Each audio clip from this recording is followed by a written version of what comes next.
You gotta represent. Welcome back to the C2E2 live stage. I'm Angelique Roche, and I am the host of SYFY WIRE's Geek Explain, and I'm really excited to be here because, one, I just love SYFY WIRE because it's a place where you can get everything you love, nerdy, geeky, sci-fi, horror, all the latest news, including news about the guests that I have up here.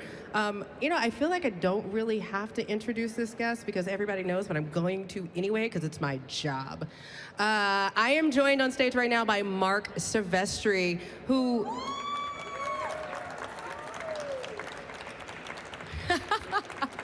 who is not only an amazing artist, but one of the men who has changed the game in comics. Thank you for being up here. My pleasure. Thank you for having me. This is gonna be fun. I am so excited because today you've got a little treat for the audience. You're gonna be drawing. I'm gonna draw something for you. While I probe you about everything important to your life. Yeah, probe away. All the deep, deep questions. Probe deeply. Kids, no, I thought you. So it'll be part of your costume, right? Oh, there's amazing cosplay. Have you? You've obviously been here today. Is there anything that you've seen here at C2E2 today that just like has knocked you off your socks so far? You know, this has nothing specific to an individual or a costume. It's just I always get blown away because I've been doing this for like what 5-6 years now. Or so. It's like a couple. Yeah, a couple. Here and there. I've literally been a professional comic artist my whole adult life since 1981, right? Ooh. So I've seen the whole arc of everything, and to walk into a convention center like this and see the vast amount of people that now are into comic books, pop culture, the movies, the comics, however you get it, in comic form, digital form, it doesn't matter.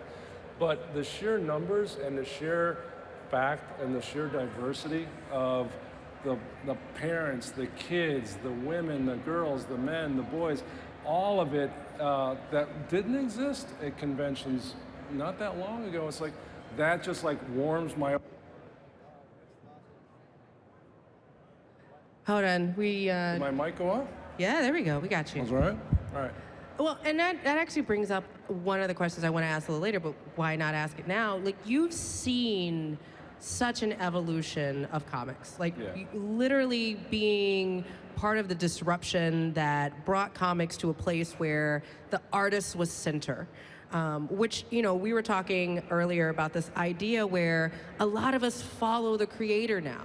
Yeah. You know, what has been, like, standing here now, years later, what has been the most surprising thing to you in the evolution over the last couple of decades? Well, I think, I don't even know if I can call it surprising, because it seemed like it was going to be a natural. We were...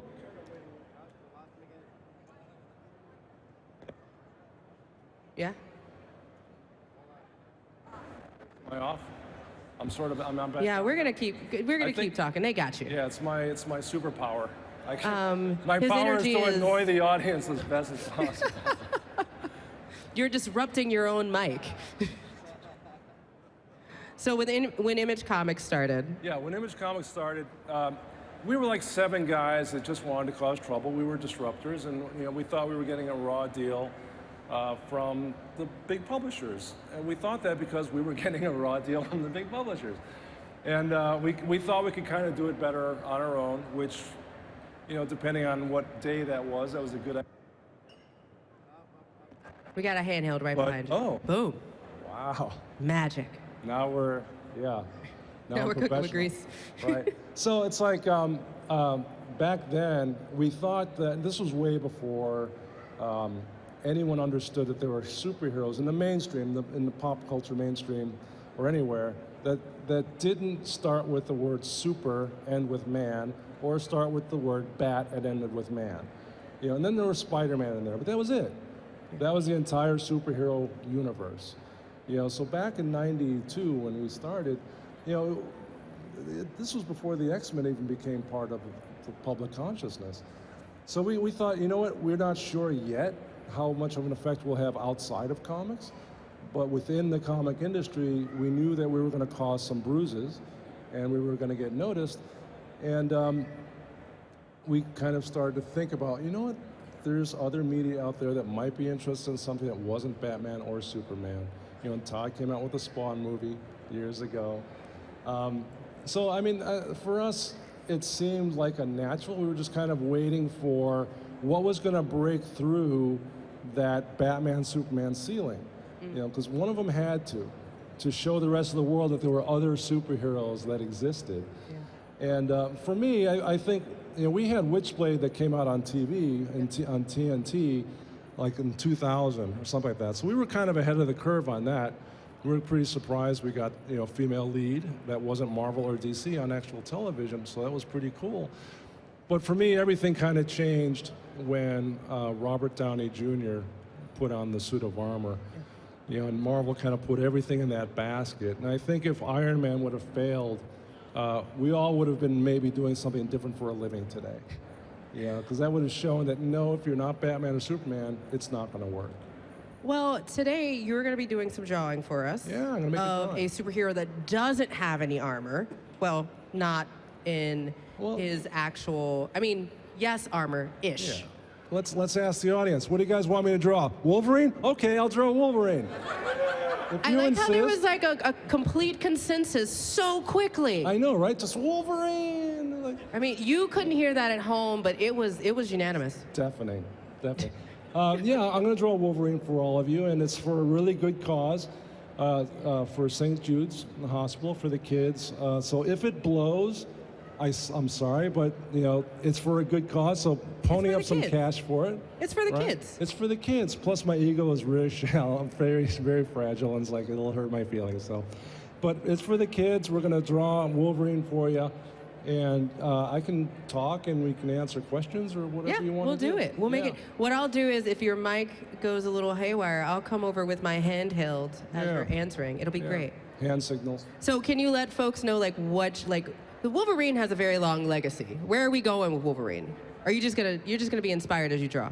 You know, it's like I like old school Wolverine. You know, we talked about before. Like you like the hairy stuff on Wolverine. It's like, you know, and I hope I'm not disappointing anyone here, but I really don't like his mask. I'm sorry. You know, it's like I think it's cool from one angle. You know, it's like there. Look, but when I had to draw Wolverine for years, and it's like every time I had to draw a damn mask, it's like it doesn't. How does it work from this angle? It's not. So I actually like Wolverine just his face. Perfect. I think his face is just like kind of badass. And he's got that really natural hair loop that goes up like that. So it's like, yeah, it's cool. So let's draw us some Logan. Let's make it happen. Let's do some Logan. You guys want to see some Logan? I'm gonna grab this from you. Can you still hear me? Yeah, we got you. Okay. If we don't, I'm gonna come over and we're just gonna do this. We're gonna do this fun and flexible. Yeah. So, for those who are getting started in art, illustration, whether it's cover or it's panels. So this is very important. He has pulled out his case. The cow. It's a cow. It's very on brand. It's very on brand for Top Cow. What? I'm that guy. Actually. I'm that guy. Sorry. So what? Before you even get started, like, how do you get yourself into the process of drawing a character? You know, to me, characters are very kind of like specific to what they are when you kind of approach them.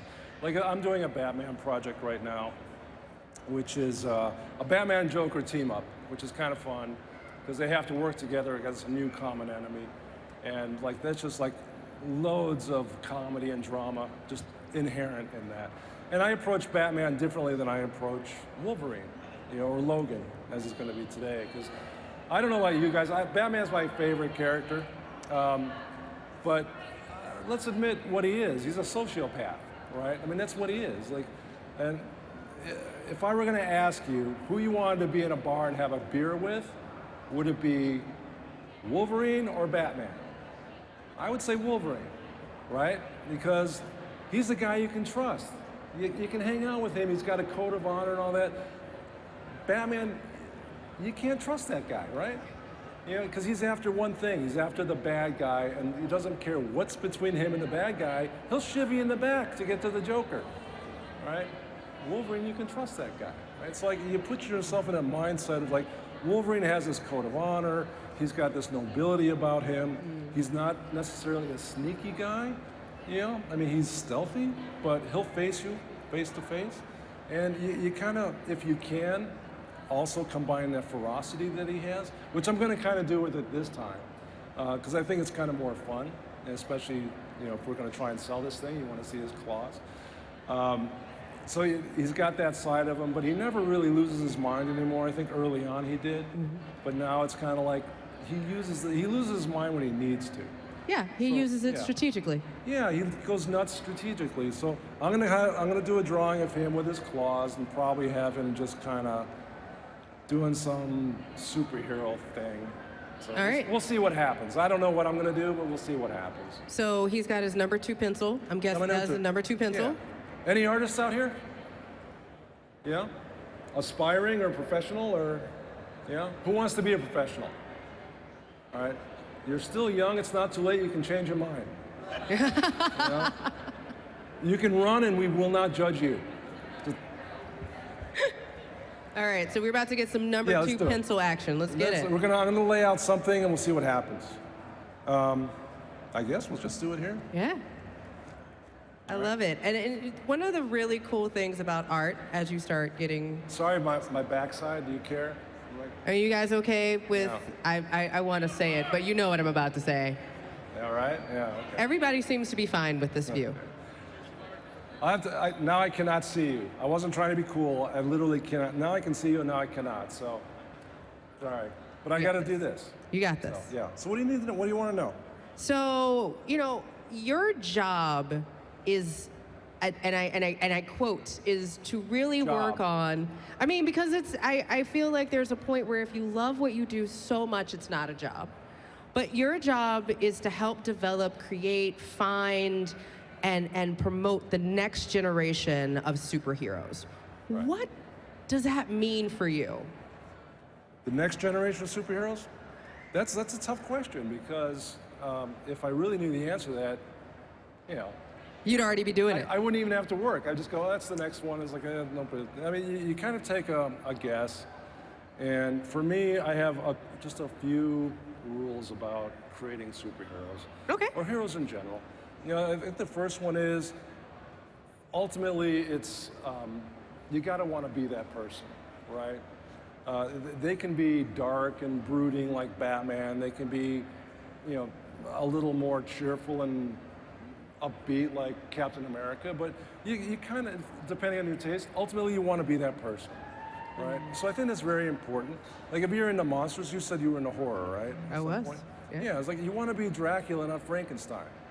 Ooh. Right? Those are very, very two different Those are two different personalities when they wake up. But those are monsters, right? They're both monsters. Yeah. But Dracula's got something about him that you want to be. So the first thing is you want to kind of be that character, even if they're burdened. You know, which all good heroes have some kind of a burden, you know. I feel like that's essential to heroes, right? There has to be an origin story. There's got to be a motivation, a reason, a desire, a passion to do what they do. Well, here's the thing I also believe about heroes, right? Is that ultimately, and this is going to sound weird, but ultimately heroes never win. All right? Now let me explain what that means. Is that because a real hero, winning is not the point, right? And you never stop what you're doing because you won something. You're just off to the next thing to do the right thing, right? So it never ends. If you're a hero, you should never be satisfied and you should never end because you've got more heroing to do. It's not a moment in time, it's just who you are. And the best heroes, or the most noble ones, are the self-sacrificing ones, right? And look, you've got the ones like Batman who have an agenda.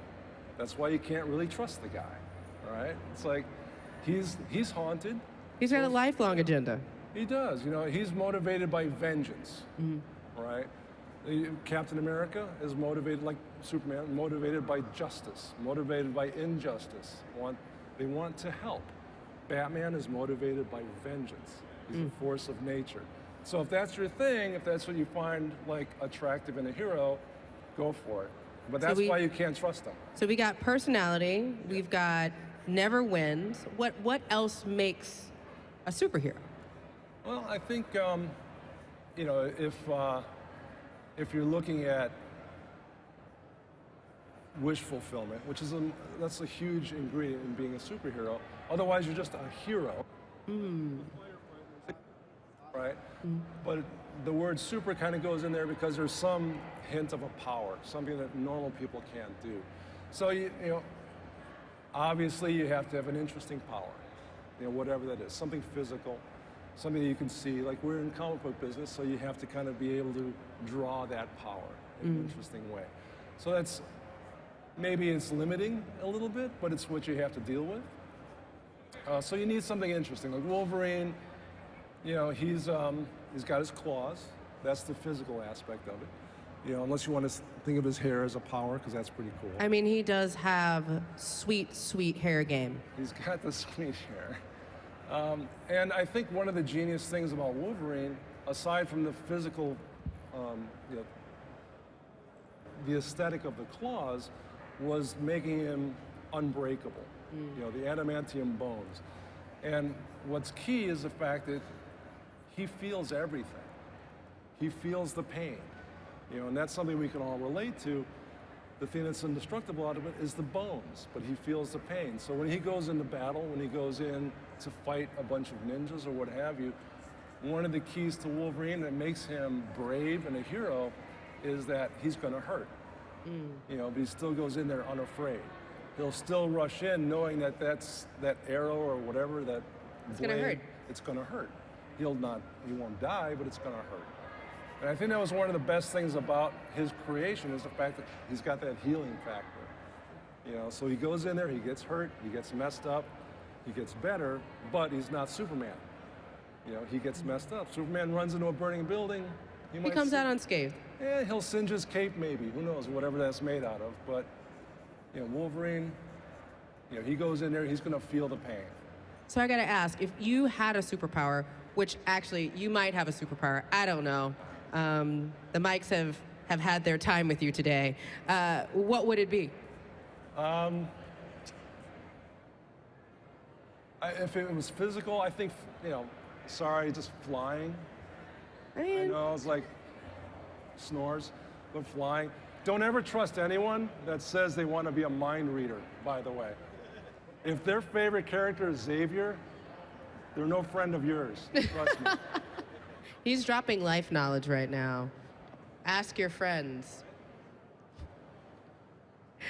I'm gonna, it's just, one of the things I like to do when I draw, because for all of you that want to get into comic books, you always have to keep in mind, excuse me, that we live in a two-dimensional medium that is static, right? It's not like a movie. It's not, you know, even like a novel where you use your imagination, or a movie where the images are moving.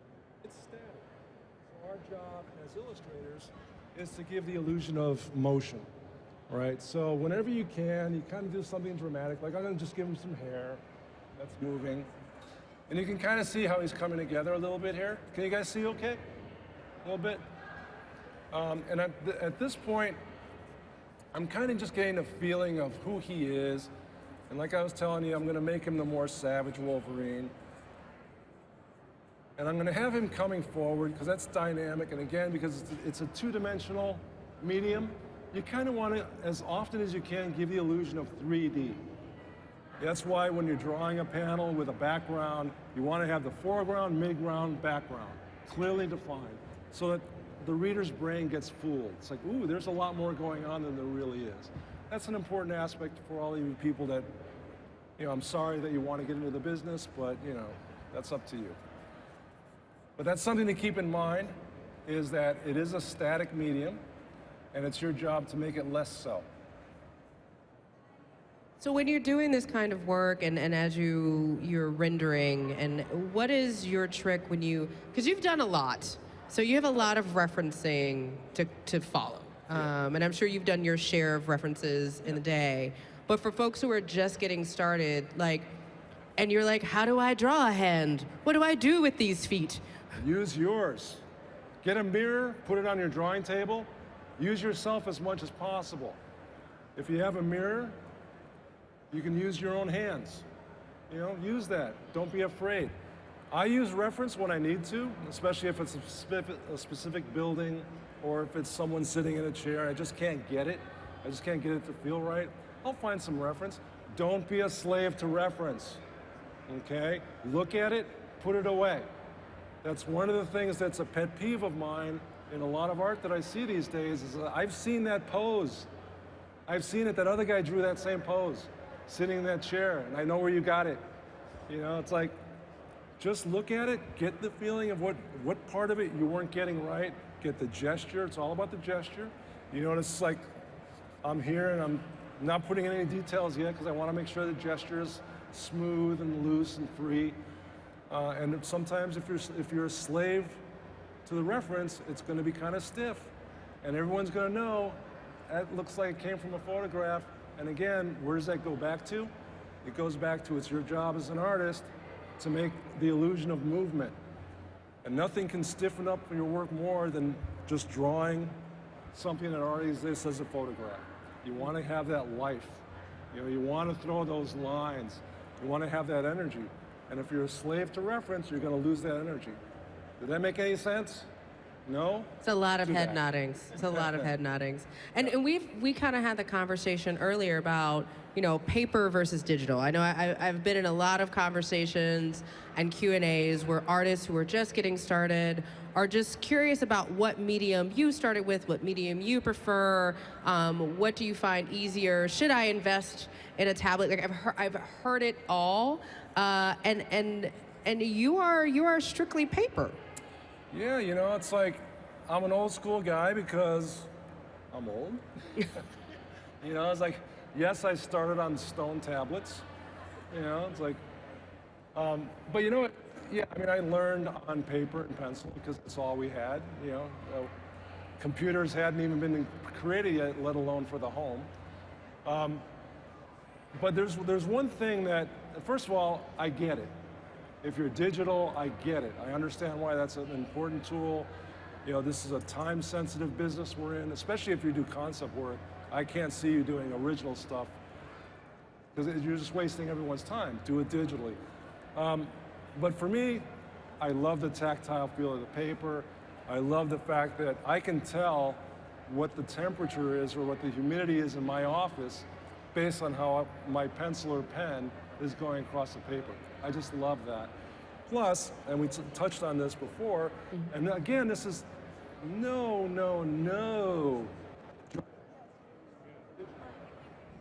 But you lose the preciousness of the piece because when I'm finished with this is the only one, all right? And that's it, and you can hold it.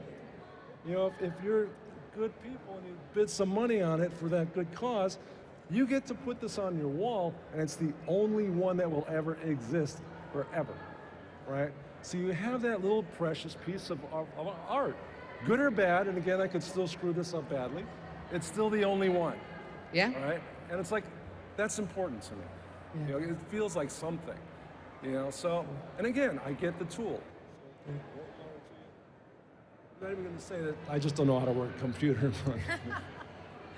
And I know something else that a lot of folks have done, particularly in comic books, now is like this idea of adaptation and screenplay and TV and movie and all these other different platforms to take your characters from the panel. And you've done it all. Like you've worked on TV, you've worked on movie concepts. What has been the most fun or most challenging to work on? Well, you know, it's like any form of creation is fun, right? If you're in the creative field, it can be fun and it can be a nightmare. Comics, as simple as it is, can be a nightmare. It can also be a lot of fun. And like you said, I mean, we've done TV shows. We had the Witchblade TV show 20 years ago almost now, I guess, getting there. We had a Witchblade anime. We had the Wanted feature film that came out. And we've had 2 Darkness video games. I don't know if you're gamers out there. They're awesome games. And it's a lot of fun, you know, and it's something that 20 years ago, 30 years ago, a comic creator, that was an impossible thing. I mean, you didn't even think about that because that opportunity didn't exist. And that was one of the genesis of the image revolution, why we did that. It's like we wanted to be part of that. Even though it was understanding that we could be in other media, we had a feeling, we just wanted to have that ability in case it ever happened. Yeah. And I can tell you this, as much fun as that other stuff is, there's nothing more immediate and more satisfying and more enjoyable than a comic book. You know, because if I do a comic book, I can do it, and I can say I want to do it, and it's out in 4 months. Not me, because I'm slow, but it can be. When you're involved with the multi-million dollars and hundreds of people and studios that it takes to make a TV show or a movie, a lot of the fun is drained out. The excitement's there, because it's exciting, but the immediacy is kind of gone. You can't just do what the hell you want unless you're paying for the movie. If you've got $100 million on you, more power to you. But it always comes back for me, it's like, you know what? There's just nothing more freeing than what is now the source material for all this great stuff. Yeah. Right? Because it all starts right here. Right? All these like awesome movies, because that's where you came in, right? Yeah, that is, I actually got into comic books through the movies first and then into comic books because I realized every movie that I loved came from a comic book. Yeah, and I'm one of those guys that's completely fine with that. Is anyone else like completely fine with the comic movies? Yeah, you know, because that's sometimes a sticking point for people like who are purists. Like, oh, movies ruin comic books. I come from the school of, you know what? If the movies had not happened, I don't know if this would be here. You know, I don't know if we would all be here with enjoying comic books.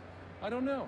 It's very possible that if the movies had not happened, Marvel wouldn't be here, DC wouldn't be here, who knows? And if they're not here, we're not here. So I'm thankful for that aspect that has happened and brought comics to the masses. Now we can read comic books on the train and not be embarrassed, right? You know, you can open up a comic book on an airplane. It's like, oh, that's a cool comic. I saw that movie. Yeah. I've had many a conversation started when I've opened a comic book on a plane. Right. Good ones or bad ones? Good ones. Good ones. That's awesome. It would have been a bad one 20 years ago. They would have like laughed at you. It's like, oh. It's like, are you an adult? Get a real book. Yes, I am an adult. Yeah. So where are we at on Logan now? Yeah, well, we're getting there. I'll probably have to finish this later, but I'm going to give you guys an idea of what's going on. I'm going to give him his sleeveless look here. Tear him up a little bit. It's something I did in Here Comes Tomorrow that I worked on with Grant Morrison. You guys remember that with Grant Morrison? It was Here Comes Tomorrow. It was 4 issues, I think, of the X-Men in the future. And Logan was kind of beat up and old, and he wore this sleeveless version of his costume. And I kind of liked it, so I'm just going to do that right here. Yeah, Grant Morrison was one of those bucket list creators I always wanted to work with. And when the opportunity came, it's like, I'll work with Grant, let's do it. And it was a great experience. I don't know if you've ever met Grant Morrison. Not yet. Yeah. One of the most intimidating guys you'll ever meet, because he's just like, he's that guy. He's just that smart guy without trying. And he's just a brilliant writer. Yeah. And I didn't want to disappoint him, so I kind of gave it all I had. So you can see it's him coming forward. And I guess he's kind of looking like him. He kind of fixed his crotch there a little bit. And at this point, what I can do now is I go to the marker, because it's all kind of there. Everything I need is there. Make sure he looks pretty even. I don't know if this is helping you artists out there at all, but we all have our own way of doing things. Everyone is glued to this. So are there any tricks at this point as you're putting together kind of the baseline composition so you can go back and do some final work later that you've learned in your own style? Well, it's like I kind of know what to expect when I'm going places, and that's something that you kind of develop, right? And I know where it's like, oh, okay, maybe I should have fixed that or something like that. And you kind of, you work with it, and you learn your own limitations and you learn your strengths. But at this point, you just want to keep things fluid and loose. Like here, obviously I have some extra lines, but his crotch isn't going to be that low. I'll fix that. And again, in real life, does someone's leg, does that connection between the knee and the calf look like that? Not necessarily, but what does it do? It provides energy. It's not exact, it's not precise, it's not photographic, but there's energy, right? So if you look at some of the best manga work, none of that stuff is accurate, but there's a lot of energy to it. And that's what's important. You want that energy, you want it to kind of leap off the page. Yeah, even someone drinking a cup of coffee can have some energy to it. It doesn't mean you have to do this, but it has to have something coming from the drawing that's not hyper photo referenced, that's just, you just kind of go past it. Like, I recognize that because I see that every day. You want that reader to feel something almost every single panel without interfering with the storytelling, because that's the flow. But you want them to feel something. Well, I think that is something that's so key and core to comics, right? Is how do you bring together a great storyline, an amazing panel, colors, and energy in a way that tells a story without any of those facets of a comic book taking over and erasing another part. Or do you have tricks for building energy in subtle ways that you can bestow upon this audience who is now gathered around you drawing? Well, John Buscema, I don't know about you guys, but John Buscema to me is like, Jack Kirby and John Buscema are the gods of comics. If you're an artist, I would say if you're going to look at a comic book artist, look at John Buscema. Maybe he's a little bit boring for some people, but no one is better at the fundamentals of figure drawing than John Buscema. So look at his stuff. And he had one thing that he said to people that really kind of resonated, right? And it's specific to comic work. When he said, draw someone running, don't think of a person who's running. Think of a hockey player at full speed skating. All right, now visualize that in your mind and go, yeah, that makes sense. That's where your energy is. It's not just some reference of a guy jogging, from like clip art. I'm jogging. This is the energy of an ice skater going full speed ahead. It's exaggerated, but it's the movement of running. All right, so take that one to the bank, because that's just really good, solid advice from John Buscema, a master at the craft. You're gonna see that right here, as a matter of fact, right? Yeah.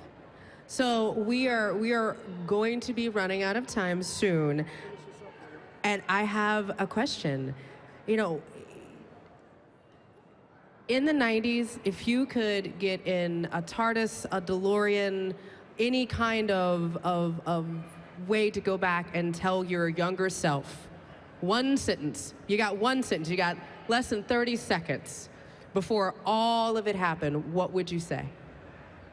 2 sentences. Stay in school, get a real job. Really glad you didn't go back in time for all of us who enjoy your work. I'm here for you. My pain is your joy.